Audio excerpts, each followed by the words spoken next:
আসসালামু আলাইকুম রহমতুল্লাহ ওবারাকাতু।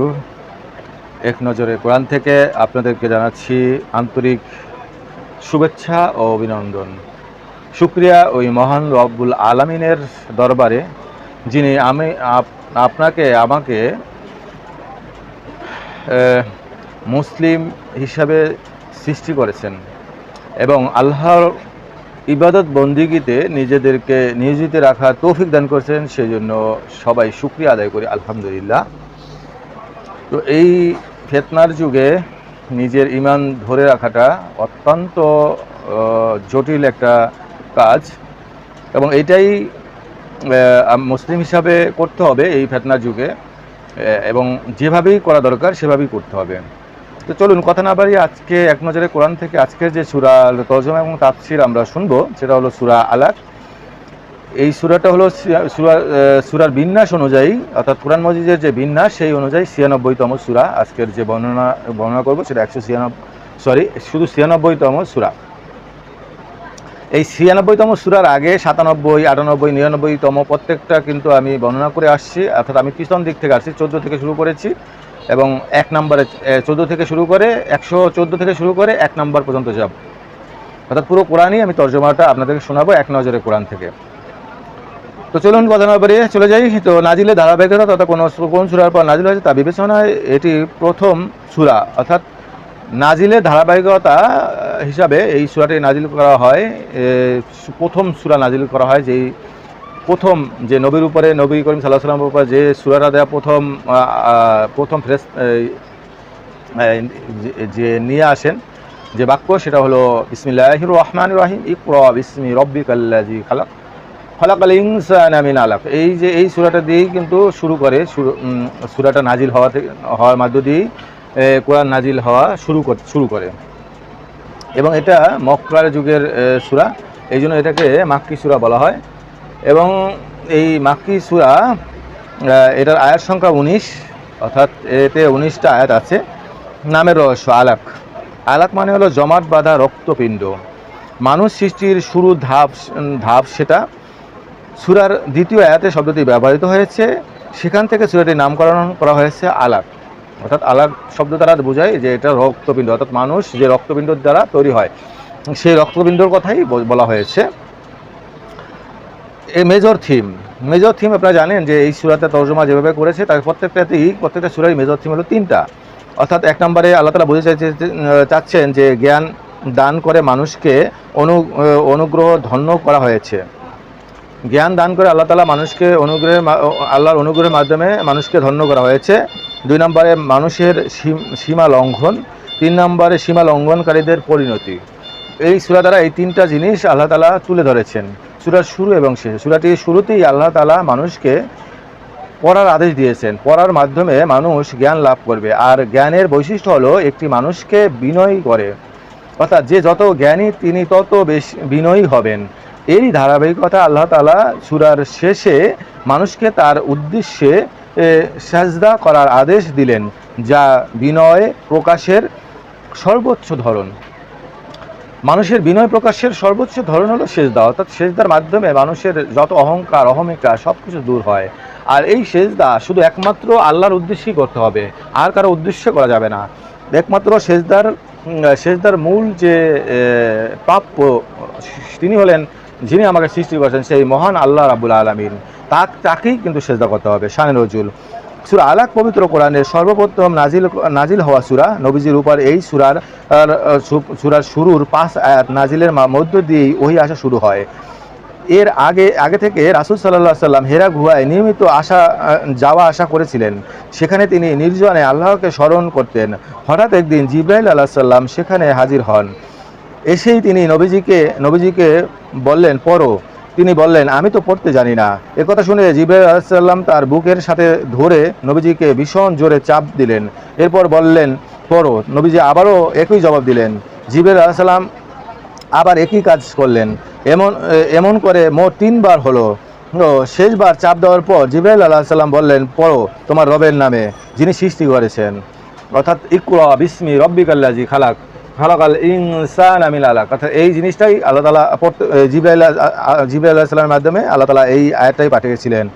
আর এভাবেই সূরা আলাকের প্রথম 5 আয়াতের ছোট্ট পরিসরে মানুষকে রবের পরিচয় দেওয়া হয়। তবে এরপর কেটে গেল অনেক দিন, নবীজি তখনও প্রকাশ্যে দাওয়াত দেওয়া শুরু করেননি। তবে আল্লাহর আদেশে মসজিদে হারামে একা একা নামাজ পড়তেন। আবু জাহেল বুঝতে পেরেছিল নবীজি হয়তো কোনো নতুন ধর্ম নিয়ে আসতে যাচ্ছে, তাই সে নবীজিকে নামাজ পড়তে দিতে চাইতো না। এই ঘটনাকে কেন্দ্র করে এই সূরার বাকি অংশটুকু নাজিল হয়। বুখারী হাদিস নাম্বার 3, মুসলিম হাদিস নাম্বার 2797। সেগমেন্ট: ওহির প্রথম বার্তা পড়ো। রাসূলের উপরে নাজিল হওয়া প্রথম শব্দটি ছিল পড়ো, অর্থাৎ মানুষের জন্য পড়া বা জ্ঞান অর্জন করার কোনো বিকল্প নেই। 2 নম্বরে পড়তে হবে যার নামে। আল্লাহ এমন এক সত্তার নাম পড়বে যিনি মানুষকে সৃষ্টি করেছেন। মানুষ এমন এক সত্তার নামে পড়বে যিনি মানুষকে সৃষ্টি করেছেন, মানুষকে কলমের ব্যবহার শিখিয়েছেন, সেই কলমের লেখনীতে জ্ঞান ছড়ায় প্রজন্ম থেকে প্রজন্মে। অহংকারী লোকের স্বভাব ও পরিণতি: অহংকারী লোক আল্লাহর পথে চলবে মুমিনদেরকে বাধা দেয়। আল্লাহর পথে চলতে মুমিনদেরকে বাধা দেয়, এদেরকে আল্লাহ ভীষণভাবে পাকড়াও করবেন। মুমিনরা কখনো অহংকারী লোকদের আনুগত্য হবে না। ফজিলত: নবী সাল্লাল্লাহু আলাইহি সাল্লাম মুয়াজ ইবনে জাবালকে উপদেশ দিয়েছিলেন, যখন তুমি মানুষের ইমামতি করবে তখন সহজ করবে। সূরা শামস, আলাক, লাইন, এই সূরাগুলো দিয়ে নামাজ পড়বে। মুসলিম হাদিস নাম্বার 465। কাজ অ্যান্ড এফেক্ট: আল্লাহ মানুষকে সৃষ্টি করেছেন, পড়তে ও লিখতে শিখিয়েছেন। তাই সঠিকভাবে ও সঠিক জায়গায় জ্ঞানকে কাজে লাগিয়ে তার কৃতজ্ঞতা আদায় করা জরুরি। গতিপথ: সৃষ্টির সাথে জ্ঞানের সম্পর্ক। রাসূল সাল্লাল্লাহু আলাইহি সাল্লামের উপর নাজিল হওয়া প্রথম শব্দ থেকেই বোঝা যায় জ্ঞানের সাথে মানুষের সম্পর্ক কতটা গভীর হওয়া উচিত। জ্ঞানের মাধ্যমে মানুষ তার বিশ্বাসকে পাকাপোক্ত করবে, নিজের জীবনের উদ্দেশ্য সম্পর্কে জানবে। চেতনার উৎকর্ষে ওহির ভূমিকা: আল্লাহ মানুষকে কলমের মাধ্যমে শিখিয়েছেন, এর মাধ্যমে তাদেরকে জ্ঞানের নিয়ামত দান করেছেন, আর এই জ্ঞান সরাসরি তার ওহির মাধ্যমে এসেছে। 3 নম্বরে নিজেকে স্বয়ংসম্পূর্ণ ভাবা যাবে না। একমাত্র আল্লাহ ছাড়া মহাবিশ্বের আর কেউই স্বয়ংসম্পূর্ণ নয়। মানুষ যখন নিজেকে কারো মুখাপেক্ষী মনে করে না, তখনই সে অবাধ্যতার পথে ছোটে। ওহী প্রত্যাখ্যানের পরিণতি: যে বা যারা নিজে ওহীর নির্দেশনাকে প্রত্যাখ্যান করে এবং অন্যদেরকেও আল্লাহর পথে চলতে বাধা দেয়, তার পরিণতি হবে অত্যন্ত ভয়াবহ। ওভারভিউ: এই সূরা 1 নম্বর এবং 1 নম্বর থেকে 5 নম্বর আয়াতে বলা হয়েছে পড়া, জ্ঞান অর্জন করা ও লেখার আদেশ দেওয়া হয়েছে। 1 নম্বর থেকে 5 নম্বরে যেটা বোঝানো হয়েছে, অর্থাৎ পড়া থেকে শুরু করে জ্ঞান অর্জন করা, লেখার আদেশ দেওয়া হয়েছে 1 নম্বর থেকে 5 নম্বর আয়াত পর্যন্ত। 6 থেকে 8 নম্বর আয়াতে মানুষ আল্লাহর অবাধ্যতার পথে ছোটে, কারণ সে নিজেকে স্বয়ংসম্পূর্ণ ভাবে। 9 থেকে 18 নম্বর আয়াত পর্যন্ত বলা হয়েছে আল্লাহর পথে বাধাদানকারী জালিমদের স্বভাব ও পরিণতির ব্যাপারে আলোচনা করা হয়েছে। 19 নম্বর আয়াতে মুমিন কিছুতেই এই ধরনের অবাধ্য লোকদের মর্জি মাফিক চলতে পারে না। 19 নম্বরে বলা হয়েছে যে মুমিন সেই ব্যক্তি যে ব্যক্তি এই অবাধ্যতা বা এই জালিমদের স্বভাব গ্রহণ করবে না, সে মার্জিত স্বভাবের হবে, সে আল্লাহর যে বিধান আছে সেই অনুযায়ী সে পালন করবে। অর্থাৎ এই পুরো সূরাটার দ্বারা যেটা বোঝা গেল, 3টা জিনিস আল্লাহ তাআলা স্পষ্টভাবে বোঝাতে চাইছেন। সেটা হলো 1 নম্বর হলো মানুষকে পড়তে হবে, শিখতে হবে, লিখতে হবে, অর্থাৎ পড়া দ্বারা জ্ঞান অর্জন করতে হবে, লেখা দ্বারা জ্ঞান অর্জন করা হবে, এবং এই যে জ্ঞানকে আবার কাজে লাগাইতে হবে, হ্যাঁ, মানুষের মাঝে ছড়িয়ে দেওয়া হবে। এইটা হলো 1 নম্বর। 2 নম্বর জিনিসটা হলো, যারা নিজেদেরকে অনেক বেশি অহংকারী মনে করবে, তাকব্বরী মনে করবে, অর্থাৎ নিজেকে স্বয়ং সম্পূর্ণ মনে হবে যে আমি সবার চেয়ে বড়, আমার চেয়ে বড় কেউ নাই, হ্যাঁ, সে জালিম ছাড়া আর কিছুই নয়। 3 নম্বরে যেটা বোঝানো হয়েছে যে মুমিন সেই ব্যক্তি যিনি এই সবগুলোর চেয়ে ঊর্ধ্ব হয়ে উঠে, যে আল্লাহর জ্ঞান অর্জন করবে এবং সে অনুযায়ী আমল করবে এবং অন্যকে আমল করার সুযোগ করে দিবে, এবং সেই আমলগুলো কিভাবে করবে সেগুলো তাদেরকে বুঝিয়ে দিবে। এই কাজগুলো একজন মুমিন ব্যক্তির কাজ। এই এই 3টা জিনিসই মূলত এই সূরাটার মাধ্যমে আমরা জানতে পারলাম এক নজরে কোরআন থেকে। তো আমরা আশা করি এটা থেকে অনেক বেশি উপকৃত হব এবং অনেক বেশি আরও বেশি রিসার্চ করব, যার ফলে আমরা উপকৃত হতে পারি। চলেন কেস স্টাডি।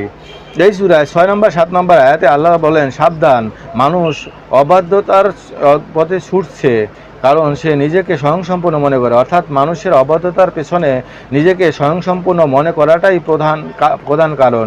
একজন মানুষ যখন মনে করে আমার আর কোনো কিছুর প্রয়োজন নেই, তখনই সে আল্লাহ থেকে মুখ ফিরিয়ে নেয়, কারণ তার ভাবনা হলো আল্লাহর কাছে তার আর কিছুই চাওয়ার নেই।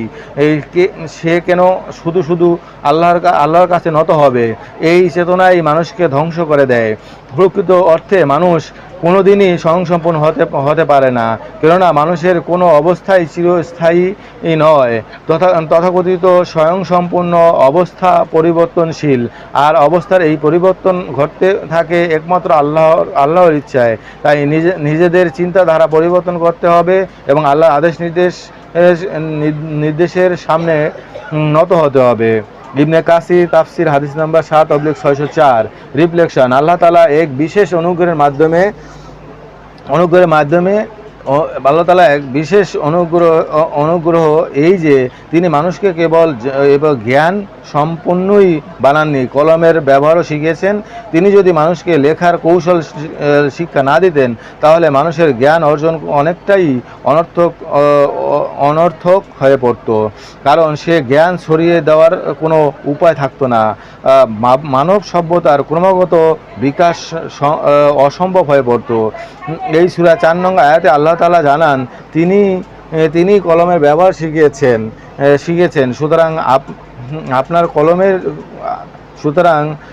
আপনার কলম দিয়ে আপনি কি লিখবেন তা খুব ভেবেচিন্তে সিদ্ধান্ত নিন, কারণ আপনার লেখা হয়তো অনেকের কাছে পৌঁছে যাবে। সেই লেখা হয় আলোর পথ দেখাবে, আর নয়তো নিয়ে যাবে অন্ধকারের দিকে। আল মাসনাদ হাদিস নাম্বার 10556। নবী সাল্লাল্লাহু আলাইহি সাল্লাম রাতে নামাজের এই দীর্ঘ সময় দিতেন যে তার পা ফুলে যেত। এটা যে আল্লাহ তাআলার নিকট ভাজন হওয়ার পর সূরার শেষ আয়াত থেকে আমরা তা বুঝতে পারি। আল্লাহর উদ্দেশ্যে সেজদা করো আর তার নিকট ভাজন হও। এখানে সেজদা দ্বারা উদ্দেশ্য নামাজ। কারো নামাজ দেখেই বোঝা যায় সে আল্লাহর কতটা কাছের এবং কতটা আপন। আল্লাহর প্রিয় বান্দাদের ক্ষেত্রে দেখা যায় তারা দীর্ঘ সময় নামাজে ব্যয় করেন। নামাজে দাঁড়ালে তাদের কোনো তাড়াহুড়া দেখা যায় না, কেননা নামাজের চেয়ে উত্তম কোনো কাজ নেই, আর মসজিদের চাইতেও দামি কোনো জায়গা নেই।